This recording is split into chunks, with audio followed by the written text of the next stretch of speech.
some summer dishes didn't need heat to leave an impression. While everyone else was firing up grills or heating casseroles until golden, Grandma had a secret sitting in the fridge, a chilled dish that spoke louder than anything bubbling in the oven. Cold casseroles. Yes, they existed. And one of the most surprising and strangely satisfying was the green bean and bacon casserole, served icy cold. You won't find it in restaurants or TikTok trends. But in the 1950s, it was a summertime staple, especially in small-town kitchens and church halls where casseroles didn't just feed people, they brought them together. This dish had no melted cheese, no breadcrumbs, and no oven timer, just bold flavor, fresh texture, and a little smoky bacon to tie it all together. Let's open the fridge door and rediscover the cool, forgotten charm of a dish that dared to stay chilled. 07. Green bean and bacon casserole, cold style, summer's forgotten favorite. Most people think of casseroles as bubbling hot, straight from the oven comfort food.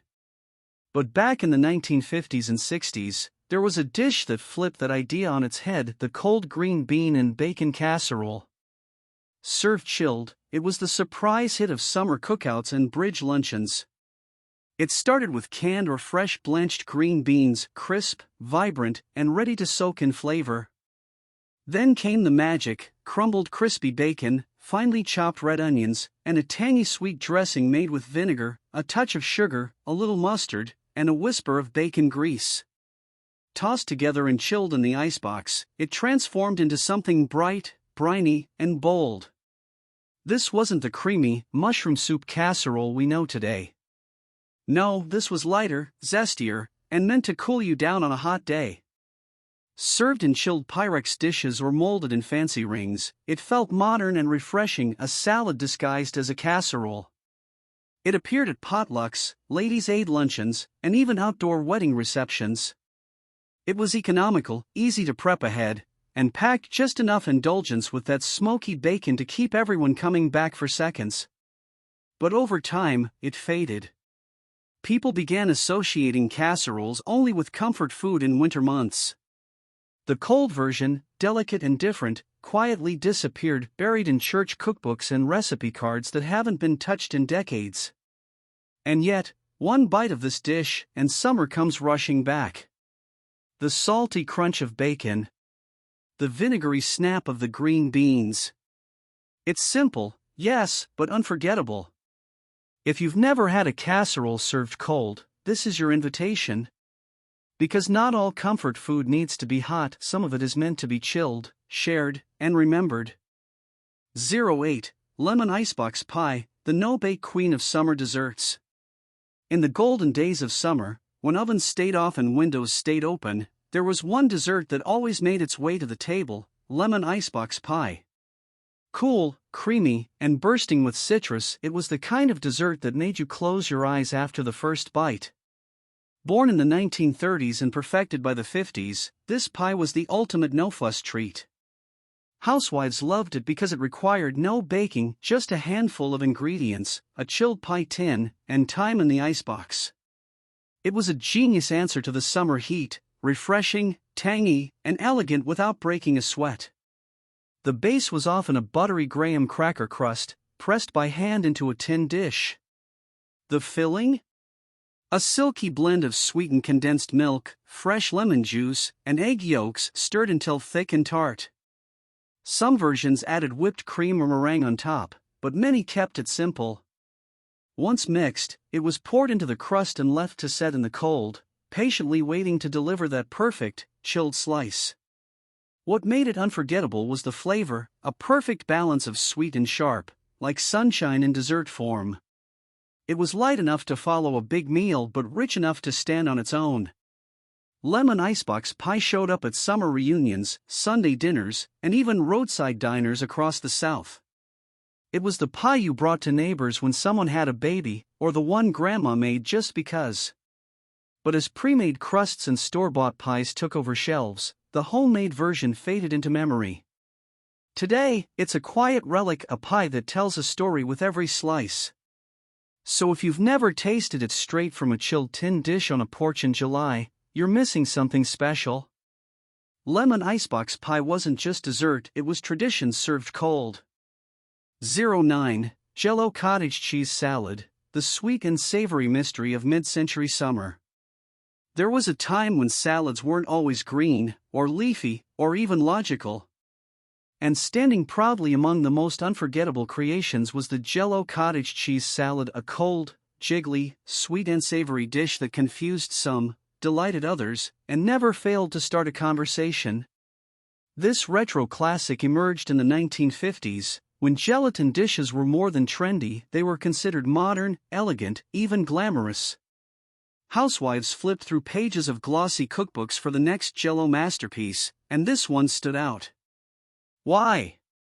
Because it dared to be both dessert and salad in the same bite. The base was lime or orange gelatin, usually paired with crushed pineapple or canned peaches. Into this fruity base went a surprising twist: cottage cheese. Soft, creamy, slightly salty, it balanced the sweetness in a way that was oddly addictive. Some added shredded carrots or chopped nuts. Others went bold with mini marshmallows or whipped cream folded in. Chilled in ring molds or cut into squares, it was served at luncheons, barbecues, and especially summer potlucks. Plated with a lettuce leaf or dollop of mayo, it looked curious. But take a bite, and it all somehow worked: the tart, the sweet, the creamy, the cool. This dish was a reflection of its time: experimental, colorful, resourceful. It used affordable pantry staples and made them look special, something to be proud of on a shared table. But as the 1980s rolled in, and taste buds shifted towards simpler flavors and less jiggle, the Jello cottage cheese salad quietly disappeared. To modern eyes, it seems bizarre. But to those who remember, it brings back church dinners, summer picnics, and the unmistakable plop of gelatin sliding out of a glass bowl. This salad might not make a comeback, but it will never be forgotten because it reminded us that summer food could be weird, wonderful, and totally unapologetic. 10. Chilled peach soup, the elegant cool of southern summers. Long before smoothies and frozen drinks filled summer menus, there was a gentler, more graceful way to beat the heat: chilled peach soup. Delicate, creamy, and served in shallow glass bowls, this dish was once the hallmark of southern hospitality and summertime charm. Peach soup wasn't just about flavor, it was about presentation and poise. Served as a starter or light dessert, it turned ripe, sun-warmed peaches into a luxurious, cooling experience. It began with fresh peaches, peeled, sliced, and gently simmered with sugar, water, and sometimes a touch of cinnamon or clove. Once soft, they were blended until smooth, then enriched with cream, buttermilk, or even a splash of white wine. The result was a pale orange, velvety soup, chilled in the icebox and poured with care into dainty cups or floral-rimmed bowls. A dollop of whipped cream or sprig of mint on top gave it that final southern touch. It was refreshing, elegant, and entirely unexpected. You might find it at bridal showers, Sunday luncheons, or even on the porch during the golden hour when the day had finally cooled, and the family gathered for something light and lovely. But as dining got faster, and cold soups faded from fashion, this graceful dish vanished. Today, most wouldn't recognize it as a soup at all. And yet, one spoonful brings back everything: the gentle hum of cicadas, the clink of glassware, the scent of peaches in a warm kitchen. Chilled peach soup was never about filling you up. It was about slowing you down, reminding you that summer didn't have to be loud, or fried, or grilled. It just had to be sweet, simple, and served ice cold in a dish Grandma would have called too pretty to eat. 11. Pickled eggs with beets, the purple treasure of Grandma's fridge.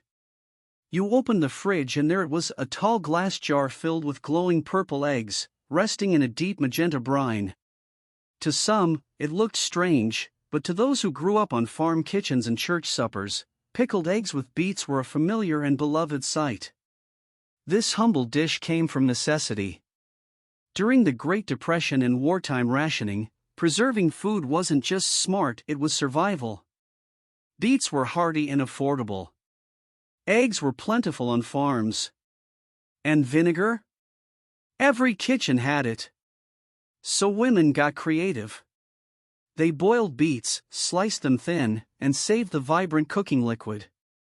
That juice, mixed with vinegar, sugar, and spices like cloves or peppercorns, became the base. Hard-boiled eggs were peeled and submerged in this colorful brine, then left to sit for days. The longer they soaked, the deeper the color seeped in. By the end of the week, you had eggs that were ruby red on the outside, creamy yellow inside, and bursting with sweet, tangy flavor.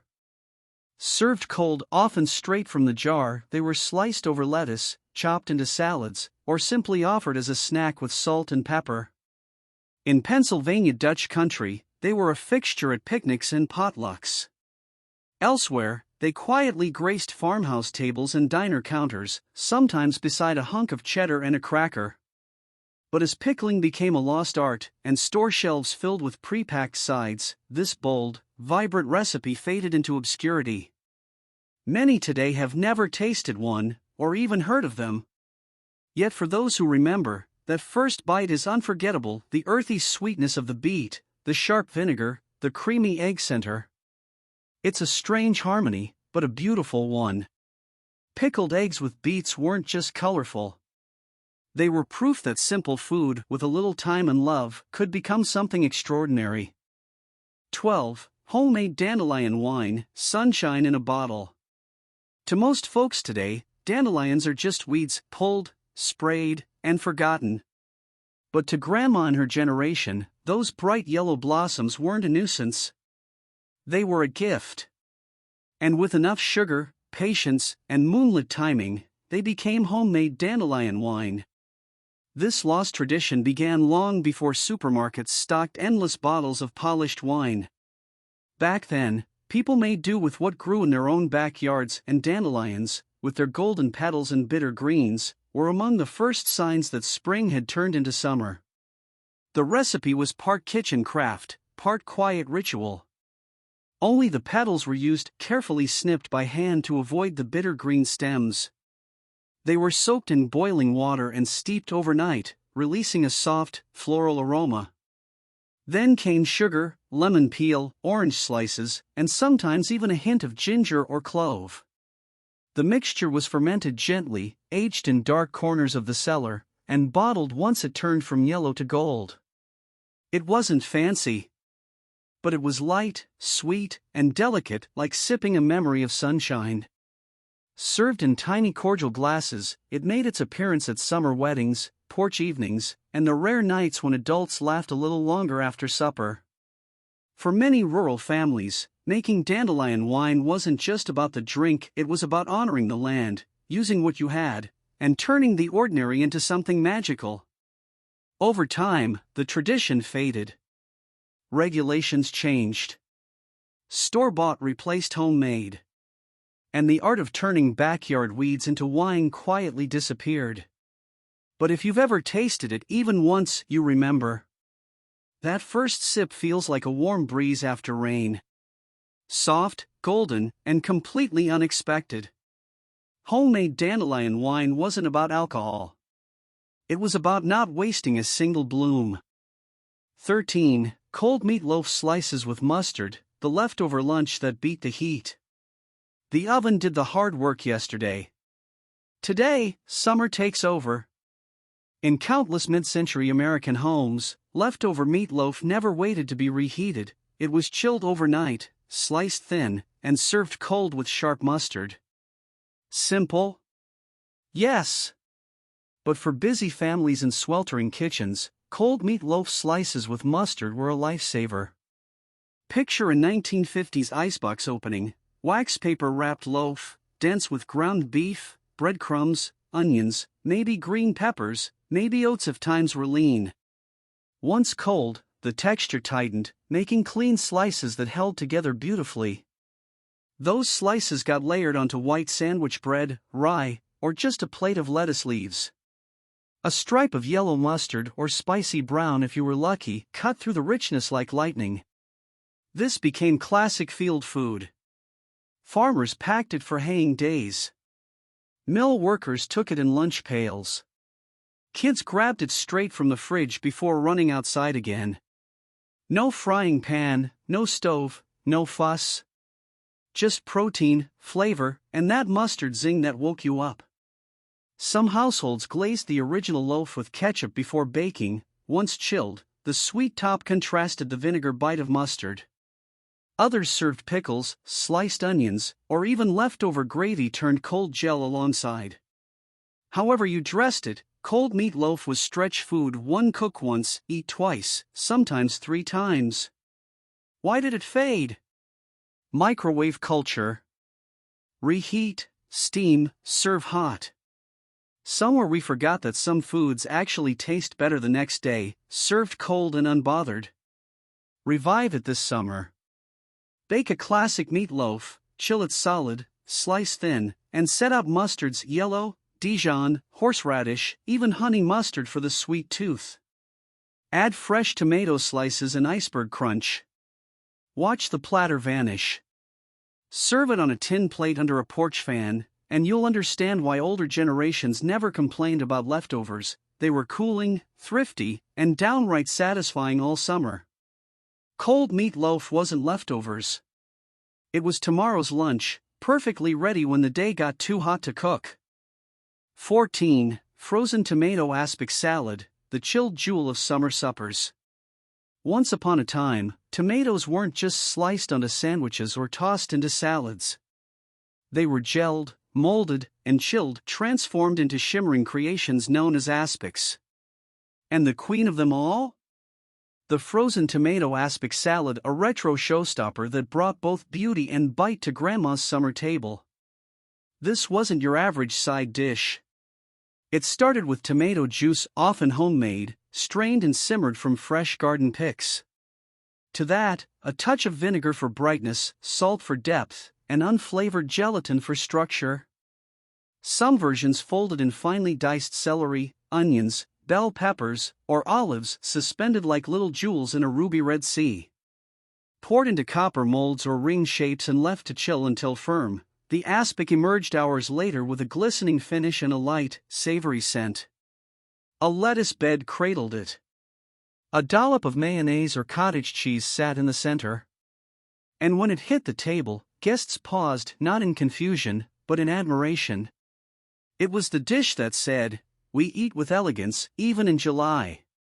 Tomato aspics first gained popularity in the early 20th century as refrigeration improved and gelatin became more affordable. They were prized for their shelf life, their cooling nature, and their dramatic presentation. By the 1950s and 60s, no ladies' luncheon, church buffet, or Sunday supper was complete without one. Of course, modern tastes shifted. The texture? Too firm. The idea of savory gelatin? Too odd. But ask any home cook from that era, and they'll recall the pride of unmolding a perfect aspic onto the serving plate, the gentle jiggle, the garden aroma, the sense that food could be both refreshing and refined. Want to bring it back? Use heirloom tomato juice, spice it gently, and serve it frosty cold. It's not just vintage, it's visionary. Because frozen tomato aspic salad wasn't just food. It was art that cooled you down. And there you have it, 15 summer dishes that once ruled the picnic table, the porch, and Grandma's chilled Pyrex bowls. Each one tells a story of simpler days, cooler kitchens, and flavors we've somehow forgotten. If any of these dishes sparked a memory, or maybe even a craving, imagine what else is waiting in those old cookbooks. We're just getting started. So hit that subscribe button, and join me as we uncover more lost recipes, forgotten flavors, and the heartwarming food history that deserves a place back at our table. Because sometimes, the best way forward is to cook like we used to.